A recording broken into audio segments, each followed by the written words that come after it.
I'm Julian G. Simmons, and this is Our Gem Pod.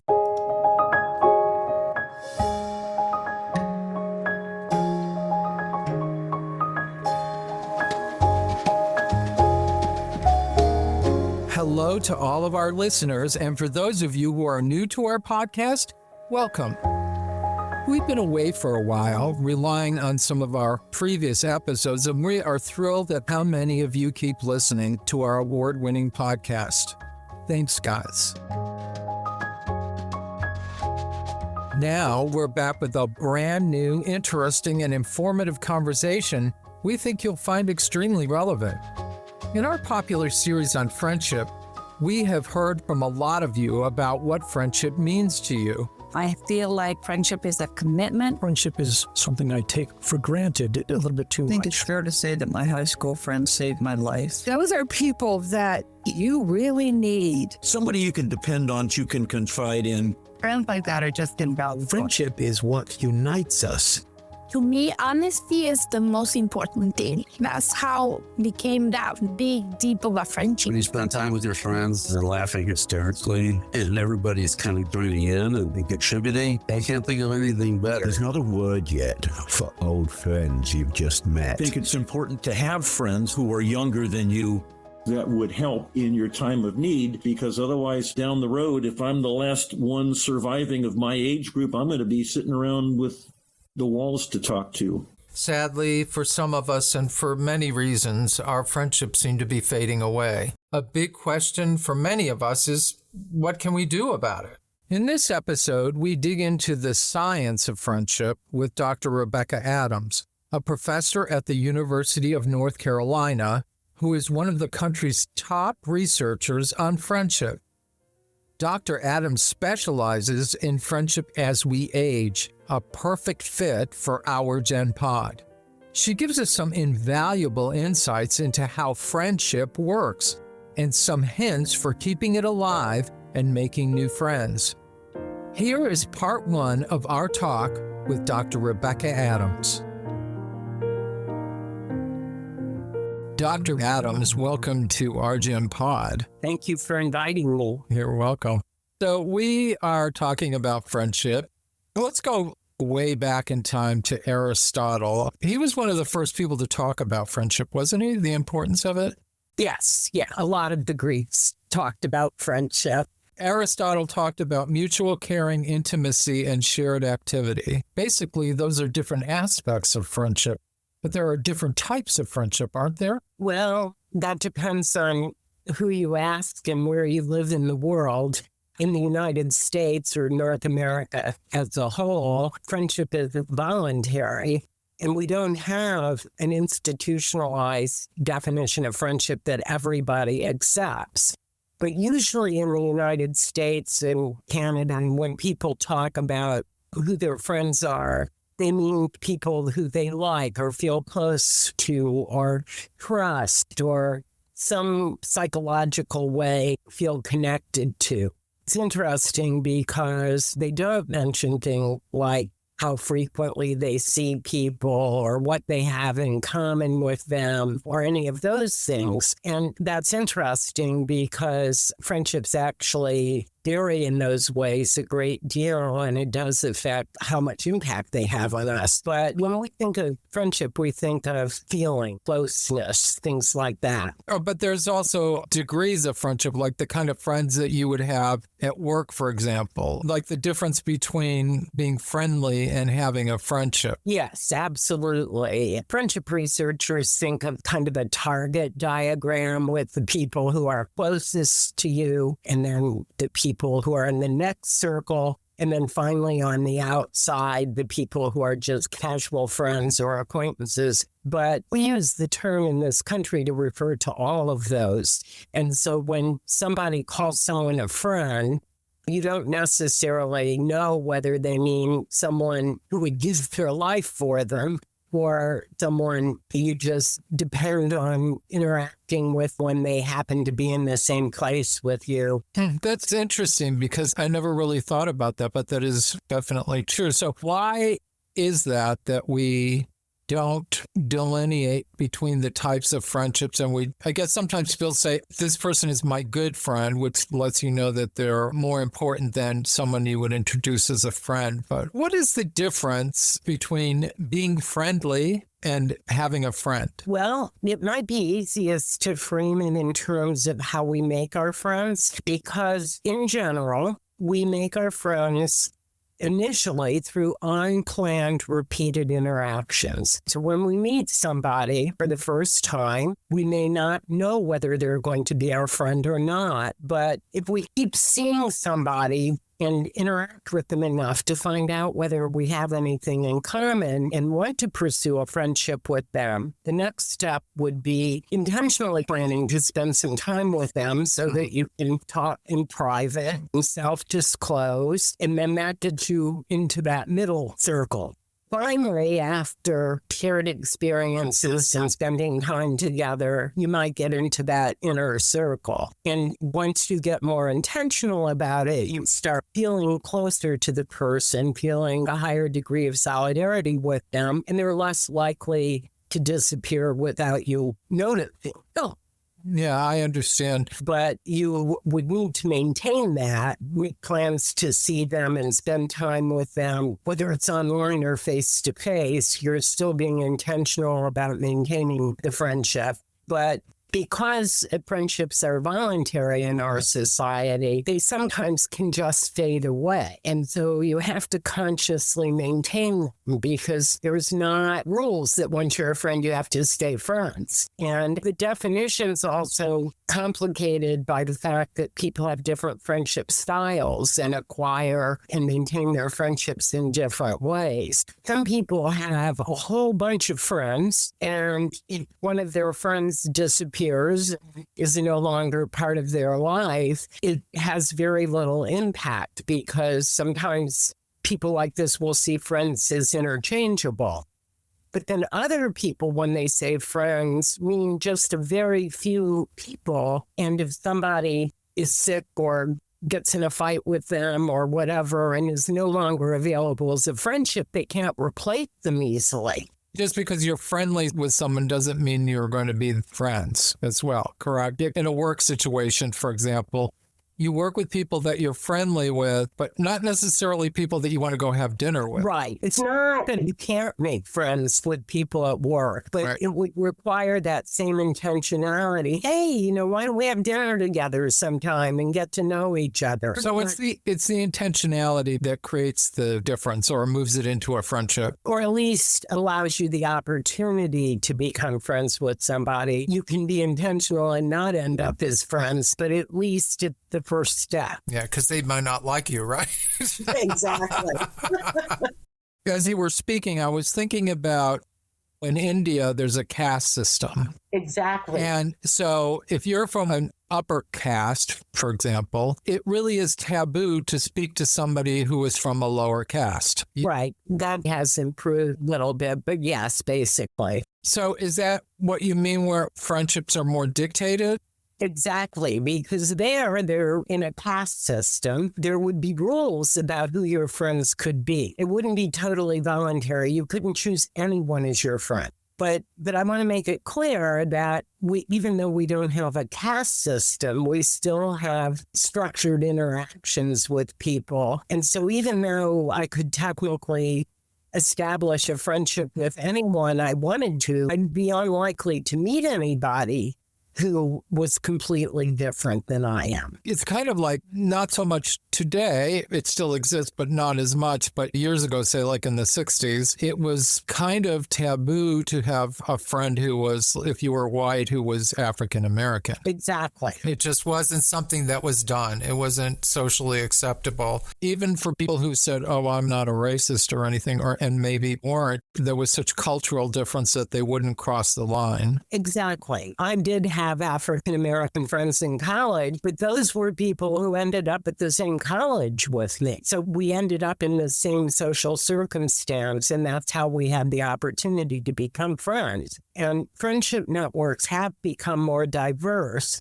It used to be friends were very similar to each other. Why is it becoming easier to create cross-cultural friendships? Well, the first thing is, of course, we now have more contact with people who are from different cultures, whether it be because cities have become more diverse and less segregated, or colleges and universities are admitting a larger portion of people who come from other countries, or transportation technology has improved, communications technology has improved. We just have more contact across cultures. And so our friendship networks are becoming more diverse. Used to be, friends were very similar to each other on all sorts of dimensions. And it's still true that friends tend to be more similar to each other than to random members of the general population. One of the very first publications I did showed that our closest friends are the ones we've known the longest, even if we don't live near to them. And when people talk to each other after a big gap in time, they still feel close to each other. That's very interesting because now in my older years, some of my closest friends are the people that I went to high school with. Not college so much, not grade school so much, but high school. It's interesting you say that because during COVID lockdown, my high school graduating class started Zooming, and we've been doing it regularly since then. And I'm flabbergasted at how much I like these people, because we've all turned out very differently and have very different careers.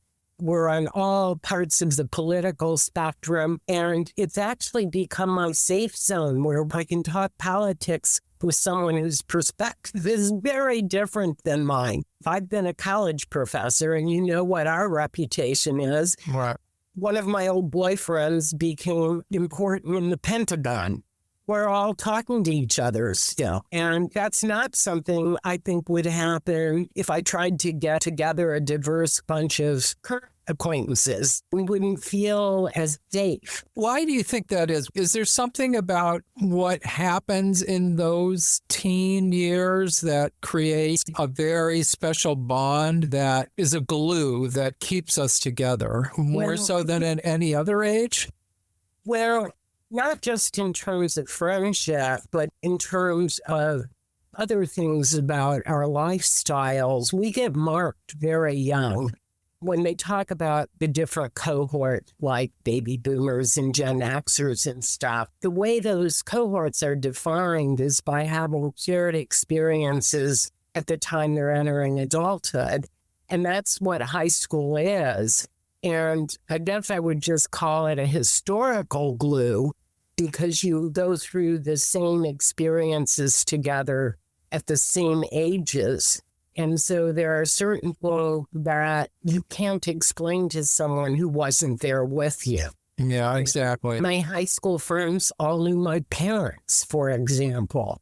So when something happens in my family, they understand it in a way that my current friends would have no idea about. And there are just shared experience, even if you react differently to them. Like, for example, I was in high school when the first Earth Day came about. Yeah, right.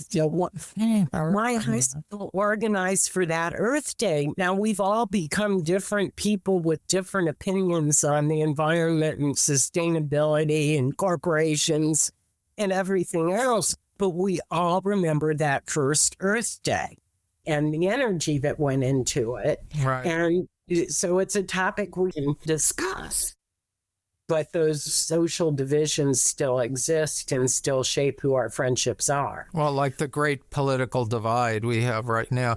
You mentioned that you came from a working class background, but you worked your way up into another class level through your education, which puts you into another level of society. So we still have an unspoken class structure. For example, how money can change friendships.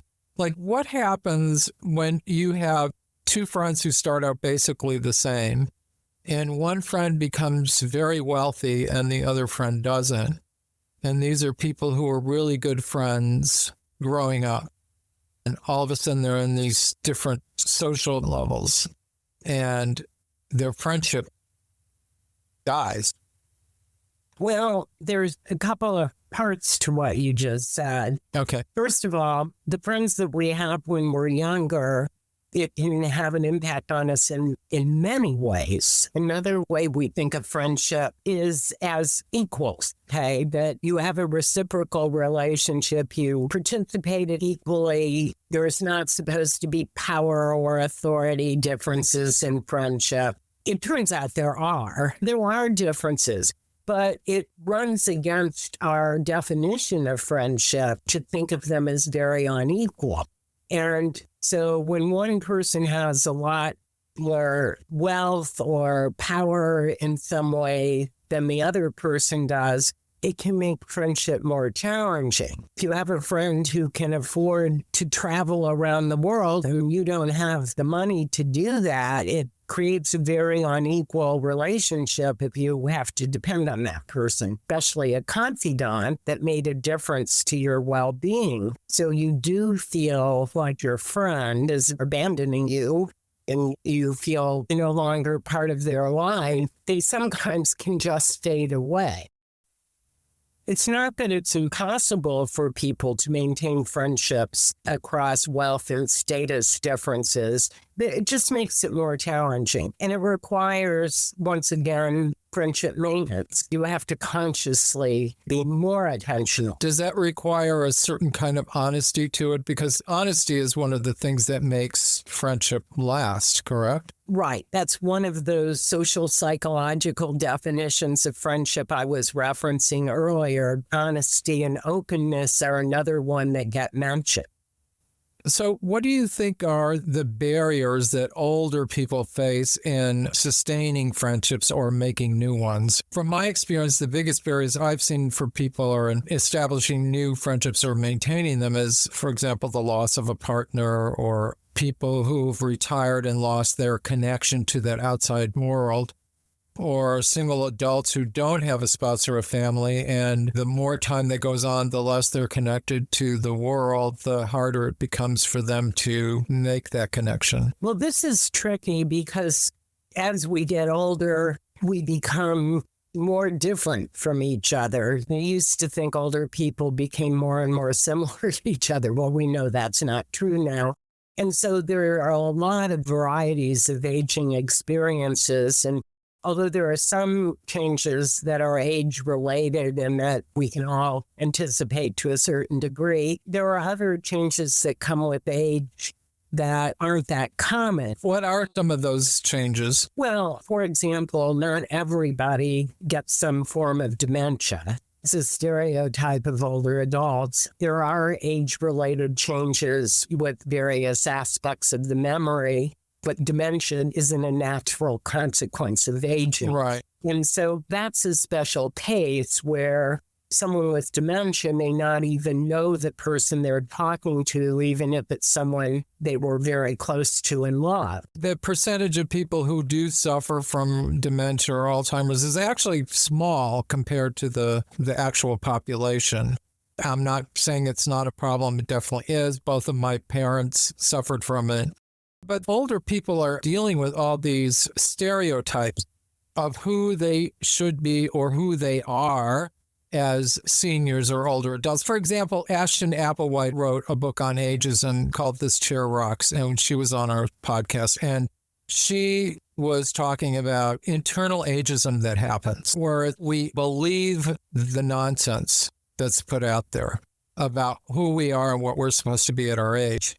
And I'm wondering if you're constantly hearing that as you get older, you don't remember things and you're doddering and you can't function like everybody else, and you start to believe that, how does it affect you in your relationship to the world and friends? Right. Well, first of all, I'm a big Ashton Applewhite fan. I just taught a class called Disrupting Ageism last semester. So I read This Chair Rocks and all sorts of other Ashton Applewhite things.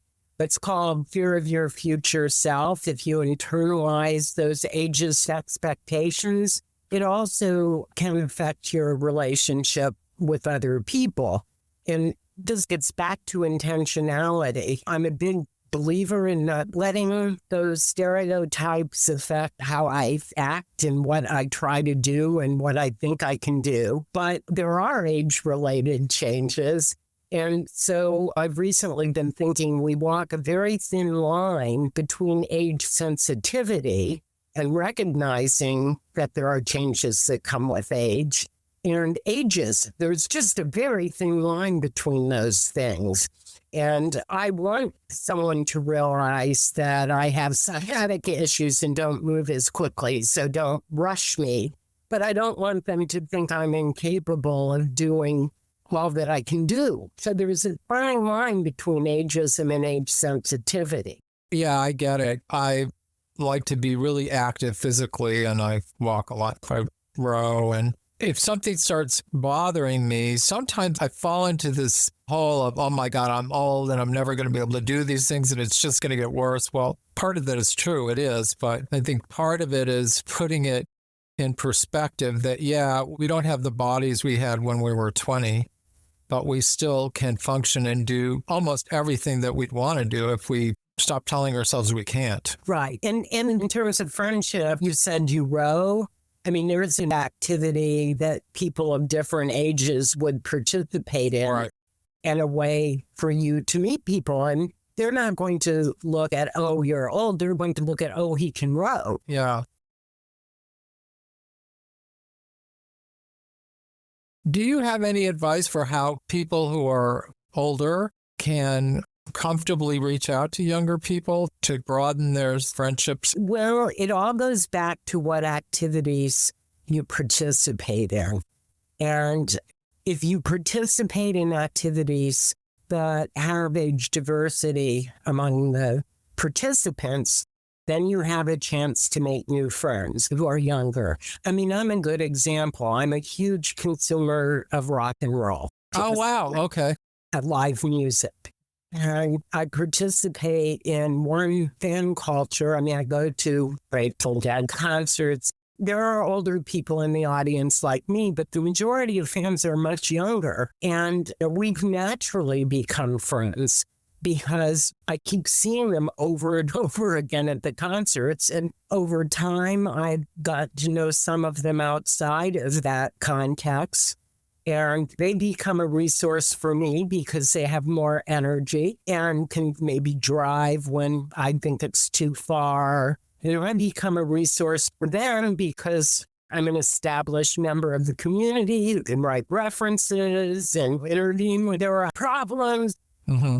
Knowing each other through a shared activity has made it possible for us to become friends.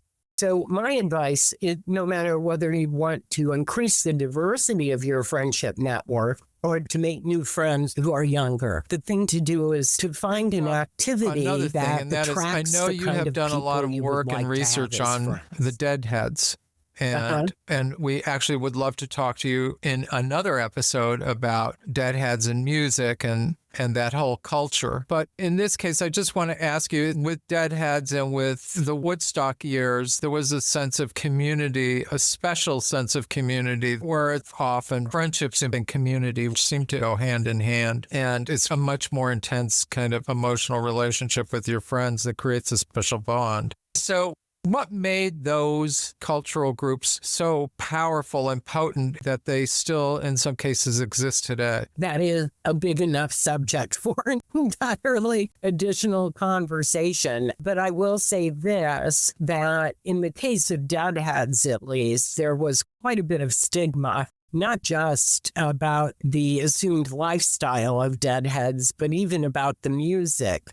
And stigma draws people closer together. When you're a member of the group that's being stigmatized, you have things in common with the other people. And I think that solidarity that got created because of a clear identity that was different than a cultural mainstream identity is one of the reasons. What is the thread that holds them all together? There must be some thread that keeps them all together, correct?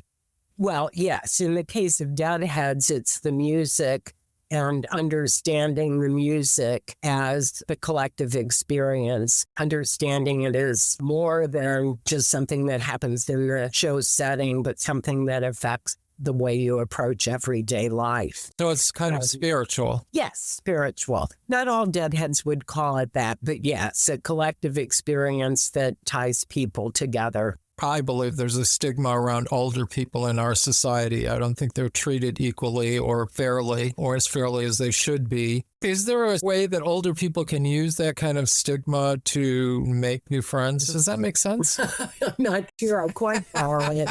But I would say the growing Disrupt Aging movement that the AARP has been promoting is uniting some older adults. I've noticed more and more on Facebook, people my age are pointing out how they're disrupting aging.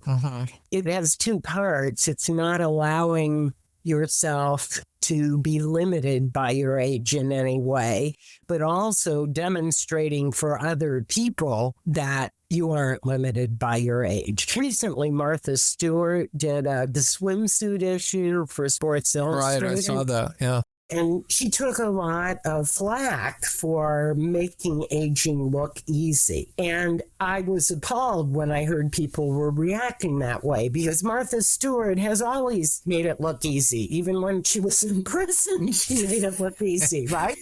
So this is nothing, right? So this is nothing different. And I admired her for disrupting aging and showing that some people could do a swimsuit cover. Well, it's an ideal. She tries, in everything she does, I think, she tries to present us with an ideal. And that is something to work towards as opposed to be that. And I think she does it in a very subtle, very supportive, positive way. But today we have critics in every corner. Right. And I guess what I'm trying to say is that just because someone can or can't do something, no matter what their age, it's good to know that some people can do those things. And so if you want to try, you can try. A lot of people, when they're older and they're in relationships, whether they're married or not, and then their partner dies, and their partner, their husband, wife, lover, whatever you want to call the other person, was their best friend. And they spent a lot more time with them than they did with their friends. Their friends are there and they're good friends, but they're very peripheral because they spend so much time with their partner because they're also their best friend, which I guess is the most ideal kind of relationship to have. But then they lose their partner and they're kind of lost. And especially with men, then they're trying almost desperately to replace that person. And often, and I've seen this in my own family, where the guy goes and immediately marries someone to replace the wife, and it's a big mistake. So would a person who has lost their partner be better off just trying to find or rekindle a really good friendship as opposed to trying to replace a mate? Well, you're right that this is more common among men. Men are more likely to get remarried more quickly than women are, and more likely to get remarried if they lose a partner. And men are more likely to say their partner is their best friend. The women I interviewed didn't list their partners, for the most part, as friends. Wow, that's weird. Why is that? Because women self-disclose to each other, and self-disclosure for women is a very important definer of friendship. And so women are more likely to have a supportive network when they lose their partner. And women in our cohort, I think it's changing in younger cohorts, the women were also the ones who managed the couple friendships. And so men don't just lose their female partner, they lose their friendship manager. So why is that men don't make themselves vulnerable like women do to their friends? Because men compete among themselves. And if you're in a competitive relationship with somebody, you're less likely to become close friends. What about men who maybe they haven't lost their partner, but say they've retired from their job, and men tend to be more stoic, and there is a competitiveness between men, and there is this thing about they have to be the strong ones, and they often don't keep up their friendships. So when they find themselves out there, what do they do about it? How do they break through that so that they can get some friendships that will support them and nurture them? We're going to leave you hanging on that question, which Dr. Adams will answer in our next episode. We covered so much territory in her interview that we've split it into 2 episodes. Look for part 2 in the coming weeks.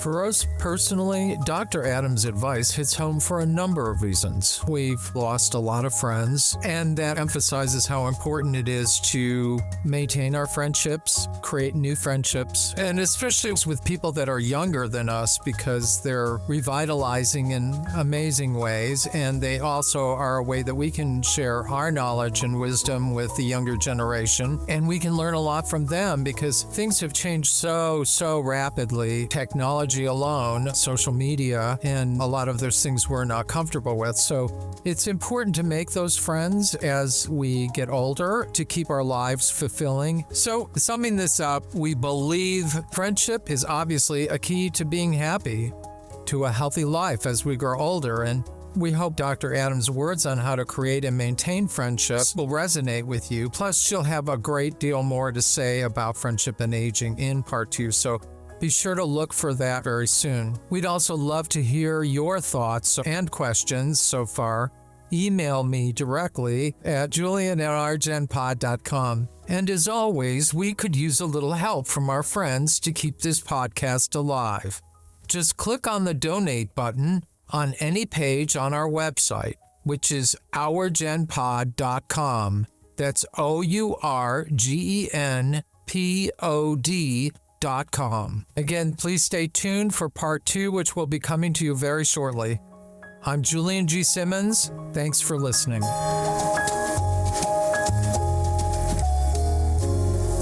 Unless otherwise noted, all content in this podcast is copyright unauthorized films.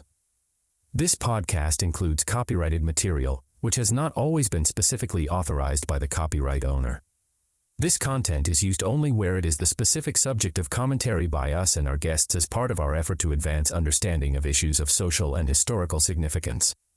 We believe that this constitutes a fair use of the material in accordance with the Fair Use section of U.S. Copyright Law Section 107, which reads, "The fair use of a copyrighted work for purposes such as criticism, comment, news reporting, teaching, scholarship, or research is not an infringement of copyright." Further information on this claim of fair use may be found on our website at ourgenpod.com.